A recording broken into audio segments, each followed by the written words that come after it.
We're sure. We're hoping. So I'm Kerry Moore. This is Khuri-Trapper. Hi, everybody. And this is Fireside Chat number 3. Number 3. So we were talking the other day about Mother's Day coming up next week and what a beautiful holiday it is. And when you think about motherhood, how it can be so many things, right? Mothering yourself, mothering anyone who mothers, right? Any nurturer. And so we started to have this back and forth, and we said, well, why don't we do a whole fireside chat about it? So Hanya is going to start by reading a passage from her book. All right. Should I get going? Go. All right. Jump in. Here we go. All right. Hi, everyone. All right. So this is a passage from my book, Rest and Return. So got to get my granny glasses on. Here we go. The passage is called Happy Self, Happy Life. Why is it that we look for love from everyone around us except ourselves? My father used to say, if you don't expect anything from others, you won't be disappointed. I always found that statement to be a little depressing. But because he never had high expectations from others, when anyone would do something kind or generous for him, he would be extremely grateful. As you get older, the idea of self-care becomes increasingly important. When you are not reliant on others for your own happiness, then anything anyone does for you is just icing on your already sweet cake. A few years ago, Mother's Day was approaching, and it didn't seem like that my preteen boys would make me feel warm and fuzzy. So I decided to take Mother's Day into my own hands and take a weekend getaway away out west with my friend and fellow mother. I ended up in Scottsdale, Arizona. I climbed a mountain by myself and spent the rest of the weekend with my girlfriend, enjoying the sunshine, swimming in the pool, and eating delicious food. When I returned home, I was so very thankful to receive beautiful white tulips and a card that my boys made for me while I was away. If I hadn't taken the steps to nurture and feed myself, I might have been left expecting and wanting more.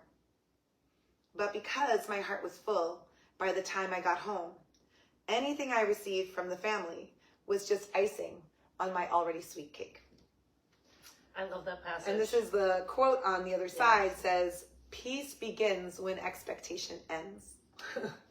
You know, the part I love the most about that is when you're talking about how it's really about expectations. It's really about like watching the Hallmark commercial and seeing this big table of, you know, everyone dressed up and happy and gifts and really we know that's not reality at all for anyone. And so it's like, what is the expectation? It's really like, what is the expectation you have for yourself, right? We need to nurture ourselves first. So what do you want for yourself that day? It doesn't matter what anybody else wants, right?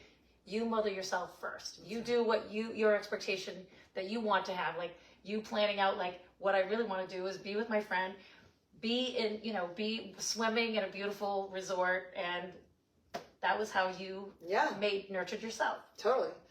But you don't even have to go to a big fancy resort and get away from your family for a whole weekend, you know, Mother's Day weekend. I feel like it's just allowing yourself to give yourself that permission that you need to come back to a place of empowerment. So I think often we are, especially, I mean, all of the mothers that I talk to, you know, we're living our lives right behind the 8 ball, you know, like we're basically feeling like we're spread so thin. So there's so many times when I speak to people and they feel like they're doing half of the job of everything that they're doing, and they're so spread out that, you know, they don't feel like they can fully engage in one particular thing, whether it's their work or nurturing their children and making sure that their schools are up to date. Everything's, you know, there's just a lot, you know, relationships, friendships. There's a lot that we do as people, as women, and as caretakers, you know. But of course, you know, it's not just women that are the nurturers and the caregivers. Like Kerry said, that it's anyone who mothers, and we know it's a verb. So we just wanted to come on today and kind of talk about the fact that you might be out there and, you know, it's coming up next week, and you might have expectations for the people around you if you are indeed a mother, or maybe this holiday is a very difficult one for you, depending on what's going on in your life. So we know how beautiful it can be to be a mother, and how powerful it is, and what a gift it can be. But it can also be something that is really draining and very hard, and that's kind of a reality of, that's not in the Hallmark commercials and the things that we see all the time. Yes. So that's the difficult part of, feeling like we're never really doing enough, or that we could always be doing more, is a really hard feeling to have. It almost feels like a juxtaposition. It's like this idea of, this is what Mother's Day is, but really we know the caregivers are the one that actually make all those things happen, right? So like I think about, the Mother's Day or whatever, any of those holidays, like the women, the mothers, the caregivers, whoever's that is the one doing all the work, right? Yeah. And it should really be about how do we stop and nurture ourselves. So it's like you taking that time and knowing it's a priority for you, and whatever that means. It's not like it has to be, you with your kids or your family or this or that. It could be you being like, I want to be up in my bed watching Netflix, and I want tea, and I don't want anyone to come up there. But it might be you do want a big party or whatever it is. Just thinking about not pleasing everyone else and just going in and learning how to stop and just nurture yourself. Because I feel like in our society, particularly, that we are told to be always be self-sacrificing, right? I almost, for me at least, I've been like specifically trying to teach my daughter, my students, you should always know that your first love starts with yourself, because you really can't love fully if you don't really fully love yourself and know to nurture yourself. Because once you do that, you are setting an example, but you're also really making it so you're full and you're happy and you're not, you're able to move with ease and love in the world. Mm-hmm. So that's why we were saying we feel like it's so important to have this discussion, right? Because there's so much in society that's always telling us an opposite message. The self-sacrificing thing is really, really difficult, because like you said, it's a conditioning that starts when you're like they're 2 years old. Yeah, they're selfless. This person's so selfless that But we've learned, even in science, that like when you are self-sacrificing and depleting yourself completely, your health is compromised in so many ways. There's a great book called When the Body Says No that talks about that, talks about certain scenarios. And like there's a person that maybe they were like, oh, they're always giving to everybody else, but meanwhile they're like developing disease within themselves because they're not even listening to their own needs and their own care, caring for themselves. So yeah, exactly like what Kerry was talking about. It's this idea that we need to put ourselves first, and that love has to start within, so that we can give, and so that it can be without. It can be all throughout. So in life, So yeah, it's powerful. And of course we talk about the relationships of motherhood in general too, and it can be challenging for a lot of people, and there's a lot going on within the personal relationship between everyone has a mother, so between that person and their mother, whether it's an estranged relationship or a challenging one or a very close one. Even the most beautiful relationships can have strain and difficulties, so balance. Yeah. Right. I mean, I feel like I'm balancing this weekend because my mother is, alive and well, and we have a close relationship. But I'm going away for the weekend because I'm putting myself first, but I'm going to take care of her on another day. And she totally feels like knows and wants me to do that. But, it's also like, well, she is my mother, but I'm a mother. And so again, it's about honoring yourself and saying like, I need to nurture myself, and I'm going to nurture her, but it's not going to be on that day. That day's for you. That's right. And then she should do that for her. She should do something for her. She does herself every day. No, just kidding. She's going to be at the casino. She'll be happy. She'll be happy. That's who she wants to be. So, that's her happy place. That's right. Whatever. Exactly. It's all good. Exactly. It's all good. Yeah. Okay. So what do you think are some strategies to sort of, when this holiday coming up, and how do we kind of feel with all these different feelings that come up? Yeah. That's good. In my book, yes, I said at the bottom, there's always tiny little passages that talk about little ideas about what to think or do, or maybe try this. I gotta get my glasses out again. Yeah, get those glasses on. Hold please. All right, so here's what I learned about choosing my own self-care. And this is just a note to self. number 1, don't be afraid to be alone. That's a powerful one right there. Yeah. Sometimes it's better to be alone than with people and, you know. So number 2, do things that make you happy. So it could be anything, like the casino for Carol. Yep. Or it could be Vermont for Kerry. Yeah, Vermont for Kerry. Number 3, learn how to say no. That is a big one. Yep. So that's something that, you know, that requires work to learn how to empower yourself to be able to do that, to say no to people, even when the expectations are high from others. So putting yourself, again, it's that love within first before you can give out. Yes. Number 4, care less about what other people think.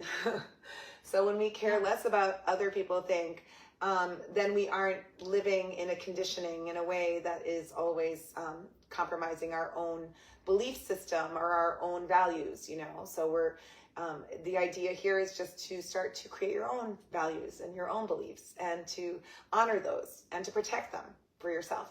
So and then number 5, only you know what you need. So that's really just about listening and about being in tune with yourself and following that path, but actually really truly knowing when you're depleted, because you're listening to your body and you're listening to the signs that are telling you that maybe you're not doing everything well because you need more rest. So maybe rest, you know, like maybe you're not feeling like you're whole because you haven't given yourself the nourishing, whatever the nourishment is that you need, whether it's food or sleep or whatever it is, you know, in your life, maybe more exercise. I don't know, you know, only you know. So that's the thing in my classes. Hold that up. What? Rest and return. Oh, that's what you need to do, right? But just knowing how to rest is so hard because sometimes we're so we're just so on the treadmill or that we're, what is that wheel thing that the hamster wheel that we don't even know that we actually need to rest. Yeah. And a little personal stories. I just had to have my ACL repaired, and I really couldn't go anywhere. I've been for like 6 weeks. I've been like laying on my couch, and to me, that's like the hardest thing in the world to do because I like to kind of always be moving and going and talking. And but I just said to my sister this morning, I said, I actually feel like it was a real gift because I feel peaceful. I feel very last night I was just sitting and watching TV and I felt really content.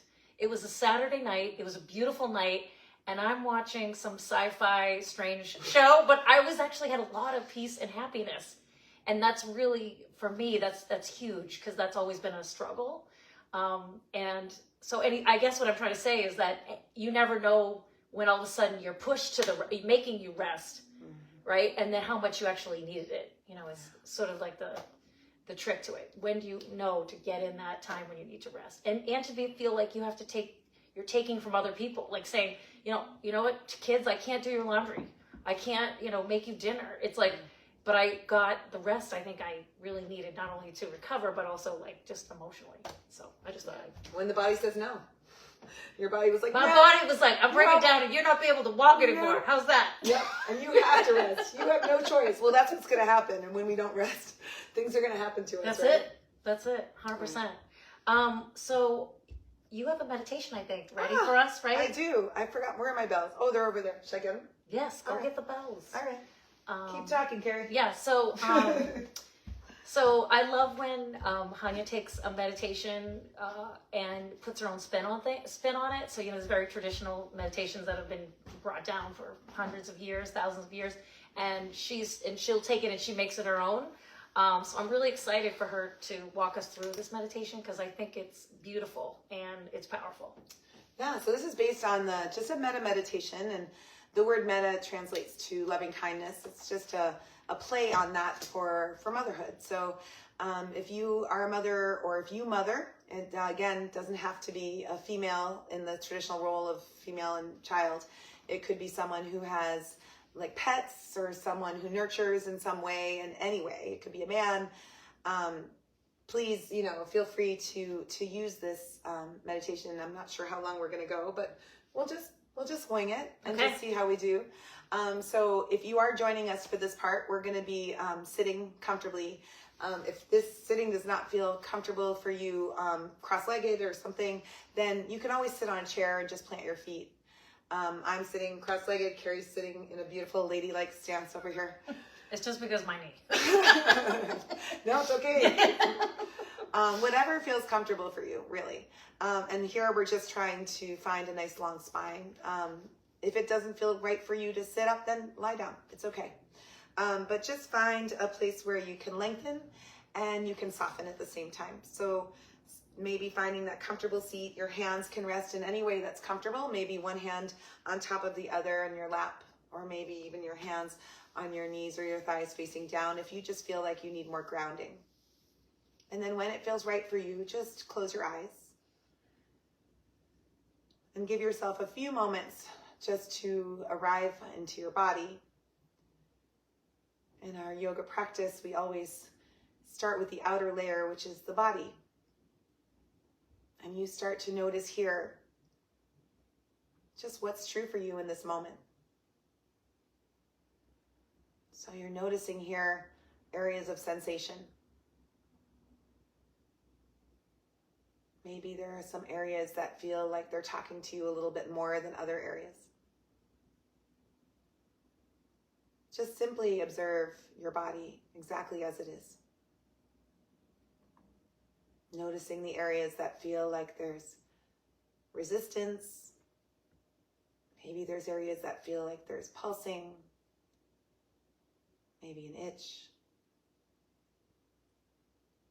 But just simply notice your sensations. And just take a few moments here.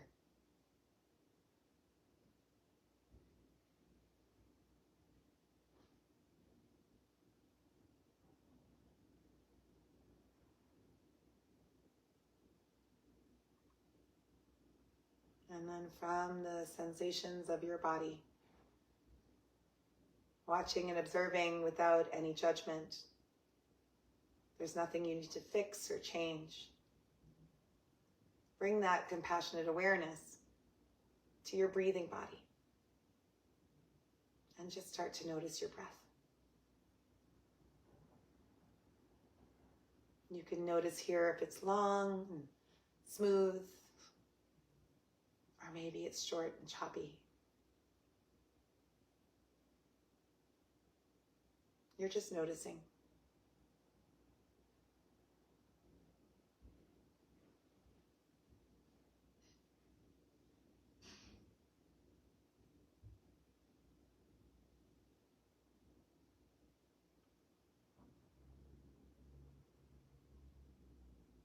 Now starting to turn your awareness to your thoughts and your mind, your emotional body, as we keep going in with the layers. Notice what kind of thoughts are circling around. What sort of thoughts are lingering, occupying that space. And just notice with curiosity.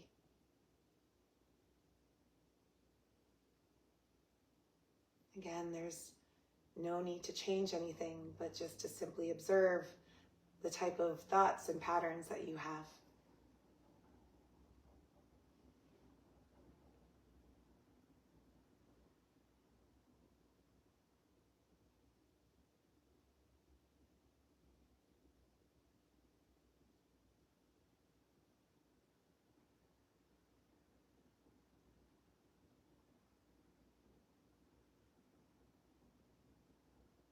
And there's a traditional way of using phrases to create a focus within this practice. And it always begins with this compassionate awareness and compassionate love for yourself. So I invite you to repeat to yourself some of these phrases that you can use anytime. And start to cultivate a little bit of compassion for yourself right here, right now. May I be healthy. May I be steady. May I be nurtured. And may I feel loved.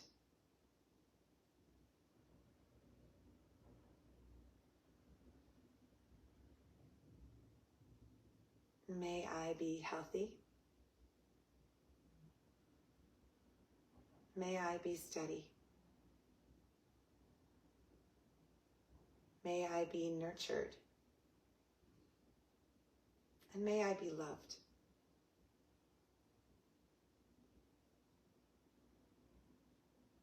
Allow these words to fill your heart.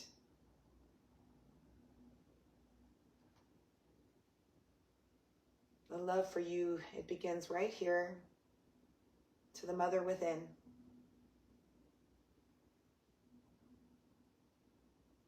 And to all who mother, the love has to start with you. So you invite all this beautiful energy into your heart space. And you allow it to fill you. Create wholeness.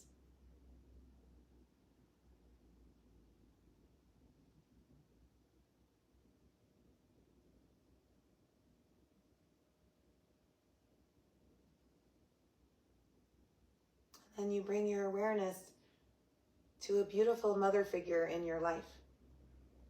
Someone who you really admire. Someone who might have nurtured you. It doesn't have to be your actual mother. It could be anyone who you felt that beautiful mother energy from. And you just picture this person in your mind's eye.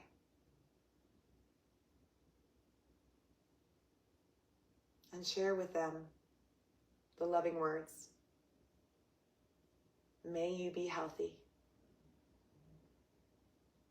May you be steady. May you be nurtured. And may you be loved.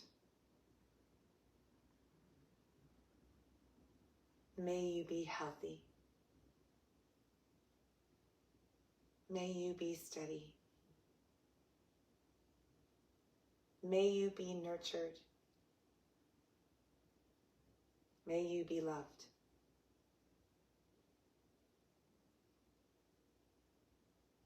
Sending this love out to that beautiful mother figure in your life with those words, repeating them to yourself.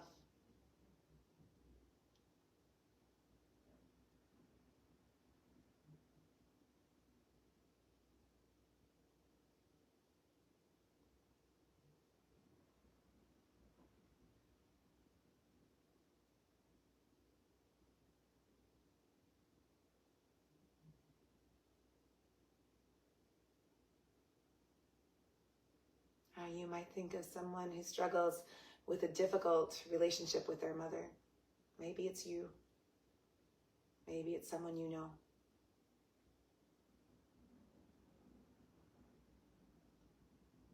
Whoever it is, think about offering them the kind, loving words to comfort them, to send to them wholeness. And offer them, may you be healthy. May you be steady. May you be nurtured. May you be loved.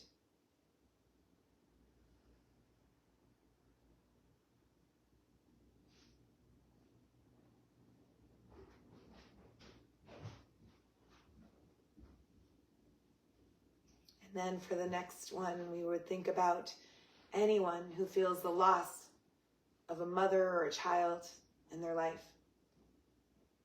The most difficult thing. Those people need a lot of compassion, a lot of loving kindness, Maybe it's you, maybe it's someone you know. But to all of those who feel that loss, that grief, allow yourself to send those beautiful words of loving kindness to them, to feel the wholeness. May you be healthy. May you be steady. May you be nurtured. May you be loved.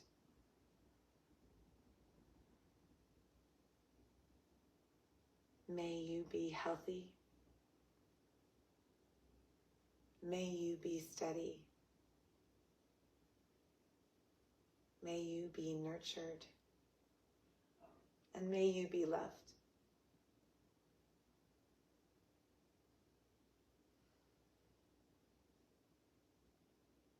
Sending that heart energy out to those who need it most on a day that could be very difficult.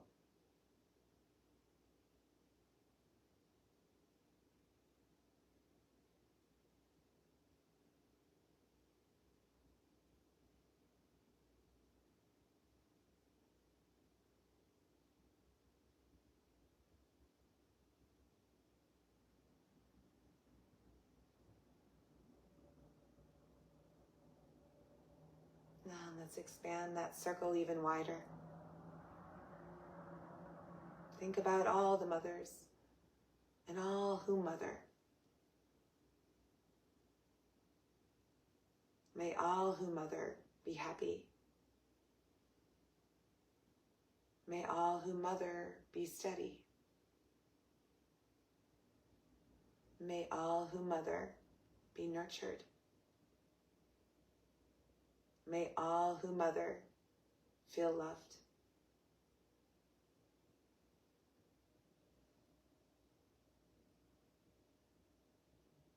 May all who mother be happy.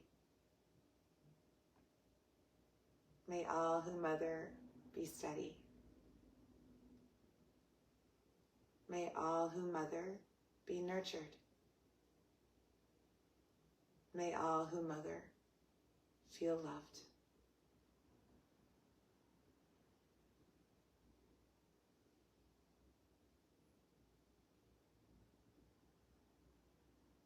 Reminding yourself that the love starts from within. To keep honing in on your own self-care.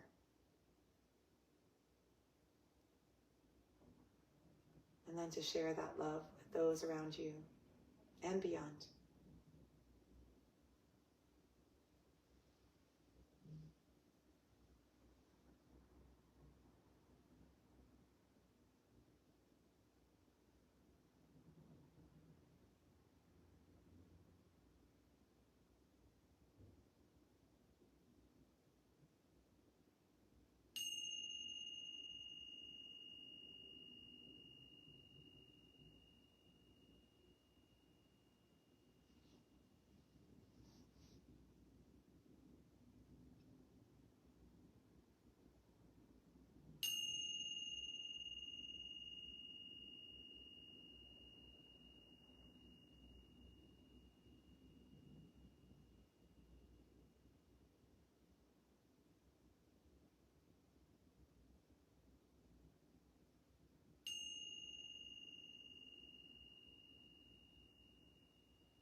When it feels right for you, you can start to make some small movements, maybe just wiggling your fingers and your toes.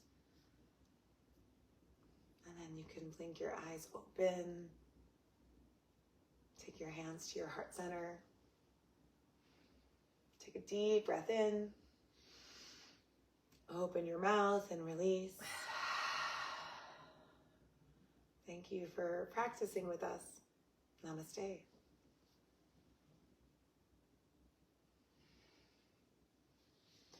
All right. Thank you. Thank you, everyone. Happy Mother's Day. Happy Mother's Day to all of you and all who mother. Yes. Mother is a verb. Take care of yourself. We'll see you guys next time.